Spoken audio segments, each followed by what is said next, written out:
Can you start a garden for absolutely nothing? Well, that's today's challenge. Visit a garden centre and you might think you'd have to spend a small fortune to get started. Well, today I'm going to try and source everything needed to do so without spending a penny, just using my own resourcefulness and maybe a little shameless begging, blagging and bartering too. Impossible? Let's find out. Every garden is built on really good soil, and to have a truly thriving vegetable garden will need some sort of organic matter. That could be compost or, for example, well-rotted manure. Many councils or municipalities actually give away compost for free, so long as you're able to go and collect it yourself. It's usually made from green waste that's collected and is a perfectly good start. Do ask though before setting out.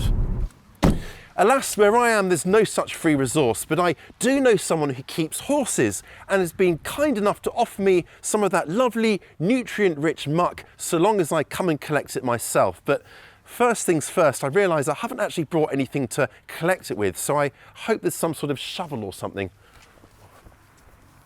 Well, lucky me, they did have a little fork to hand, and stables and family farms are often really happy for you to come and collect manure, because it's often quite a bit of a nuisance for them, and if you're happy to collect it, they're usually very happy to give this stuff away. And my goodness, it might not smell $1 million, but this is lovely, sweet, crumbly stuff. It's sweet reward for a little effort on your part. Now, clearly this stuff is great. If you look at it, it's got a beautiful crumbly texture. It's clearly been stacked and maturing away for several months, so it's good to use straight away. But if it's really fresh stuff, just make sure you stack it when you get it back into the garden and let it rot down for a few months before using it. And do just ask to check that the animals that have produced this stuff haven't been grazing anywhere where there's been herbicides used, because that could affect your potential crop.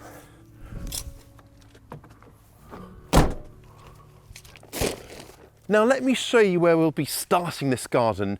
Some of this area has already been cultivated, but we're going to push it out by a few feet here by covering up this grass here. Now I'm not using any expensive membrane or really hard graft to dig it over, nothing like that. Instead, I'm just going to lay over a few layers of plain brown cardboard, and that'll kill off the grass beneath. And now for the manure. Now this is going to be spread to a couple of inches depth or so, and it's going to have a few months to kind of settle down, because we're not going to be planting until spring, and that will give plenty of time for the grass beneath to die off. Now, as we go along with creating our garden, I will be sharing the costs of everything in both US dollars and Great British pounds. And I'll be showing the cost to me versus what you'd normally expect to pay for everything. And as you can see from this table, with the manure, we are off to a pretty strong start. You can't have a garden without seeds and plants, but they can take up quite a chunk of the gardening budget. The good news is they needn't. Here are some bean seeds I saved last summer. And saving your own seed is a really good tip for saving money once you get started. But if you're just starting out, you could try getting seeds for free from local seed swaps. Gardeners always have too many seeds and are always happy to share. You could even try your local library, many of which have a seed library. And let me show you something. This packet of lettuce seeds here has, look at that, approximately 1,000 seeds. Now, I don't know many gardeners who grow 100 lettuces in a summer, let alone 1,000. So ask keen gardening friends if you can just have a little pinch of those well-filled seed packets. I think you'll find they'll be thrilled to help. You could also try putting a call out on your local community page on Facebook, for example, to see what horticultural gems turn up. Don't be shy about asking. People are usually only too happy to share, and you can always offer them something in return, say some preserves made from some of the gardening goodies that you grow. And then take a look at this seed packet here. It's an allotment or vegetable garden starter pack. It costs under $5, but in it you get 5 separate packets. We've got salad onions, lettuce, beets or beetroot, radish and carrots, all for under $5. A small investment can get you started very well. Another in the know trick is to grow veggies from kitchen scraps. Not all supermarket produce is viable, but garlic cloves and seeds from things like dried beans and tomatoes and certain squashes often sprout beautifully. And it's also very easy to grow herbs from cuttings, taken from supermarket packs like this, and I'll include a link to a video on how to do that in the description below. Here, for example, I've got a bag of chilies, themselves reduced in price to around 25 pence or 30 cents. And if I bust open the packet and cut one of these lovely ripe chilies open, there you go. There's plenty of seeds here which I can pick out and sow. We'll be starting these seeds off in a moment. Now, because I'm going to be eating the chilli, these seeds have cost me effectively nothing. So let's see where we're at with our seed and plant costs. Now, I've just plundered the recycling pile here to find some things that we can use for sowing or planting into. There's no point buying new pots and spending good money. We can get things for free. So I've got a selection, hello Rosie, a selection of things like fruit trays and punnets, yogurt pots would be good, noodle pots even old coffee cups. Just make sure you take the time to spear some drainage holes into the bottom of them if they don't already have them. Another great source of second-hand pots would be garden centres, nurseries, or try online classifieds from the likes of Gumtree, FreeCycle or Craigslist. You can often pick up pots for pennies or even nothing at all, as people often just want shot of them. Now, to fill my pots I need some sort of potting mix. Let's see if I can blag some from my long-suffering neighbour Trevor. Now, he's usually around in the garden, so hopefully we can nab some. Trevor? Oh, you're right there. Fantastic. I don't suppose you got any potting mix I can have? No problem at all. Are you sure? Oh, what a gentleman. We're in. Cheers for this, Trevor. You're a long-suffering neighbour, but we appreciate you. No problem. So this is a really great start potting mix-wise. I've managed to blag half a bucket load or more here from Trevor. But to make it go a bit further, what I'm going to do is I'm going to mix in this beautiful crumbly leaf mould here. Now, this stuff I've made myself simply by piling up leaves and leaving them to rot down over a year or two. And leaf mould is a lovely inert kind of material that's perfect for sowing seeds into. So I can use this to mix up with my potting mix to make it go a little bit further. And if you would like to see a video on how to make leaf mould, then I'll pop a link to it down below. Right, I've got my chilli seeds out. Now I am going to sow them.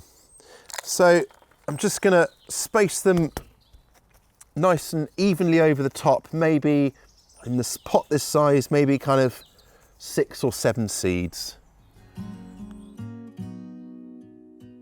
And then after covering them over, just very carefully with the water here to get them going.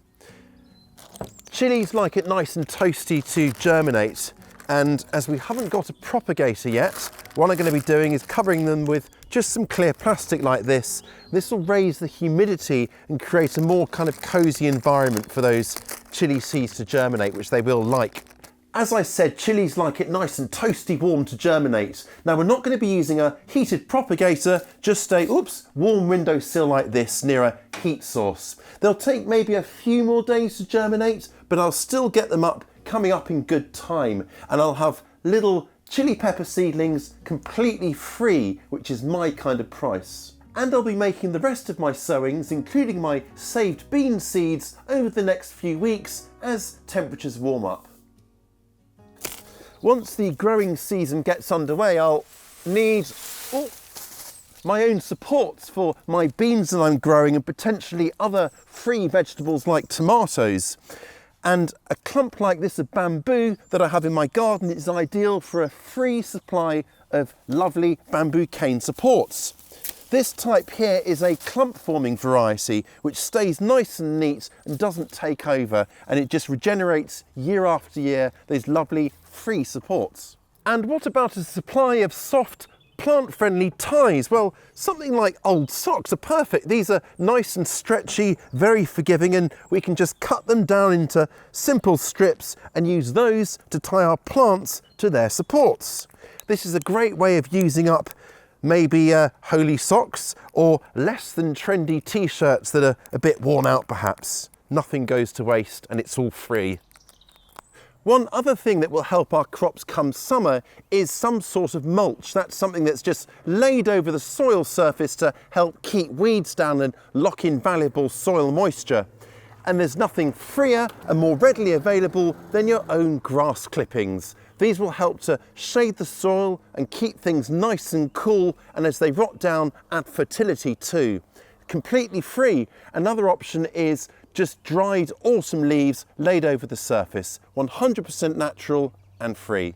With soil prepped, seedlings soon underway, plant supports and the like already sourced, there's not much more we need to get us over the finishing line to harvest time, although some gardening tools might help. But before we get onto those, let's take a look at the latest situation to see how much our latest gardening goodies set us back. We don't need many tools to get started, but we do need as a minimum some sort of digging fork so I'm not spreading compost or manure around with my hands again, as well as either a hand fork or trowel for planting plants and for just general weeding. That's our minimum, so let's see what we can do. Now, I put out a call on Facebook to see if any of my friends have any old tools lurking at the back of their shed that I might be able to have, and someone has messaged me back. We're in luck. Now, it feels a bit cheeky nabbing something for nothing like this, but I'll be sure to share some of my harvests later on. Hello, I come to collect the fork. Yes.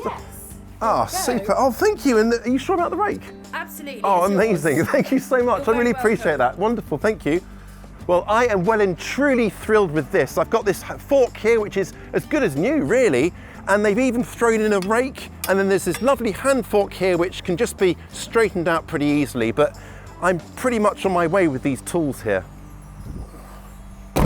I'll also need a watering can later on in the season to keep my garden happy, but in the meantime I can make an impromptu one by just using an old plastic bottle and then spiking holes into the lid, like this.